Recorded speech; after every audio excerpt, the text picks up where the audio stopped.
এই মুহূর্তে সবকথে বড় খবর, সোশ্যাল মিডিয়া ব্যাপক হারে একটা ভিডিও কিন্তু ভাইরাল চলছে। আমডাঙ্গাতে যিনি 3 বার এমএলএ বিধায়ক রফিক বলেও পরিচিত তৃণমূলের কর্মী, সেখানে আমাদের ফুরফুরা শরীফের পীর আল্লামা মারুফ সিদ্দিকীর সাহেবজাদা কাসেম সিদ্দিকী ভাইজান তৃণমূলের সাধারণ সম্পাদক, আপনারা জানেন তৃণমূলের দলে গিয়েছে। সে কাসেম সিদ্দিকী ভাইজানকে আমডাঙ্গাতে প্রার্থী করেছে। প্রার্থী ঘোষণার পরই আমডাঙ্গাতে বিক্ষোভ, টায়ার জ্বালিয়ে রাস্তাতে বিক্ষোভ মিছিল। ওরা চাইছে যে আমরা ফুরফুরা শরীফে পীরজাদা কাসেম সিদ্দিকীকে আমরা চিনি না, আমরা রফিককে চিনি। যেহেতু সমস্ত দুর্নীতি, সমস্ত তোলাবাজ, চিটিংবাজ, দাগাবাজ এই আমডাঙ্গাতে যারা যারা এসব করেছে তারা কিন্তু আবার কিন্তু তারা রফিককে চাইছে। কিন্তু তারপরে কাসেম সিদ্দিকী ভাইজান বলছে আমডাঙ্গাতে যে আমাকে মুখ্যমন্ত্রী মমতা ব্যানার্জি, অভিষেক ব্যানার্জি যে আমাকে প্রার্থী করেছে, চেষ্টা করব পরিবর্তন করে এখন মানুষের উন্নয়ন করব। সে কাসেম সিদ্দিকী ভাইজান পাড়া গ্রামে ওই আমডাঙ্গাতে পুরো এলাকাটাতে কোনো জায়গায় রাস্তা হয়নি, ক্যামেরা করছে, কার ঘর বাড়ি নেই ক্যামেরা করছে। তারপরে মানুষকে আশা দিয়েছে তোমরা আমাকে জিতাও, তারপরে আমি তোমাদেরকে এসব কাজগুলো আমি করে দেবো যদি আমি বিধায়ক এমএলএ হতে হই। তারপরে কালকের ঘটনা, ওই রফিক ওখানে নিয়ে অনেক কটা কর্মীকে নিয়ে সভা করছে,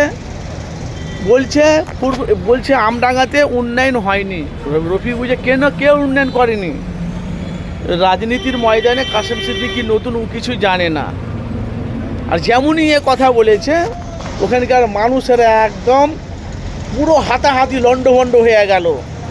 আরে তোরা তো তোলাবাজ করেছিস, তোরা তো তৃণমূলের খেয়ে গরিব অসহায় মানুষের টাকা সম্পত্তি লুট করে তোরা আবার রফিককে চাইছিস।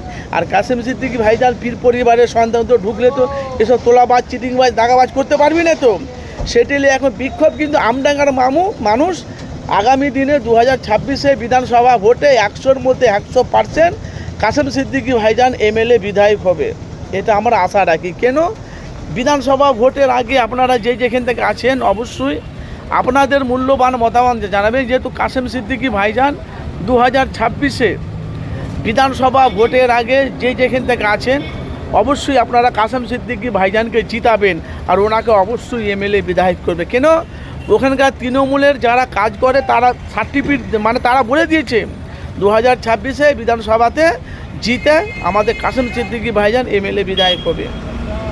কিন্তু সেটাকে নিয়ে এখন তোলপাড়, কিছু ফুরফুরা শরীফে কিছু পীরজাদা, সেটাকে নিয়ে অনেক মানুষের কাছে বিক্ষোভ, বিভিন্ন রকম মতামত, বিভিন্ন রকম তারা কথাবার্তা বলছে। কিন্তু সেটাকে নিয়ে কাসেম সিদ্দিকী ভাইজানকে বলছে রাজনীতির ময়দানের নতুন, ও পাড়া গ্রামে ঘুরেছে, ও কিছুই জানে না, বলে না। যেমনই কথা বলেছে সব চিয়ের ভাঙাভাঙি তোলপাড়।